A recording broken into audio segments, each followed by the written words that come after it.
Madam పైనంతా antique polish వస్తుందండి. చాలా అంటే చాలా చాలా చాలా బాగుంది. మీకు ప్రతిమతో సహా ప్రతి డీటెయిలింగ్ చాలా నీట్గా ఉంటుంది. ఇక్కడ చూడొచ్చు మీరు, హంసల్లాగా ఉన్నాయండి, నెమళ్ళు హంసల్లాగా కనిపిస్తున్నాయి, చాలా అందంగా ఉన్నాయి. నేను ఈ మధ్య కాలంలో మీకు చూపించిన ప్రతి పెండెంట్ కూడా ఇలా 3 డైమెన్షనల్ వ్యూ లాగా ముందుకు వచ్చేటట్టు ఉంటుందని చెప్పాను కదా, మీకు కనిపిస్తుండొచ్చు మేడం. ఇగోండి ఫ్రంట్ సైడ్కి, అంటే అక్కడ ఉన్నటువంటి ప్రతిమ స్వామి అమ్మవారి ఇద్దరూ కూడా బయటికి వచ్చి మనల్ని దీవిస్తున్నట్టుగా ఉన్నారనమాట. అంత చక్కగా ఉన్నారు. పైన పడగలు చూడొచ్చండి, స్వామివారి పడగలు.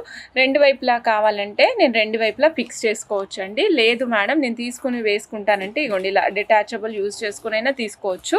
డిటాచబుల్ యూజ్ చేసుకుంటే ఒక డ్రాబ్యాక్ ఉందండి. ఇక్కడ సాలిడ్గా ఉంది కదా లక్ష్మీ నరసింహస్వామి వారి ప్రతిమ, ఇలా పడిపోయే అవకాశం ఉంటుంది, ఇలా పడిపోయే అవకాశం ఉంటుంది. ఇదిగోండి ఇలా కావాలి అనుకుంటే 2 వైపులా ఫిక్స్ చేసుకోండి, అప్పుడు చాలా అందంగా కనిపిస్తుంది. జెంట్స్కి అయితే చాలా సూపర్ రాయల్ లుక్ వచ్చేస్తుందండి.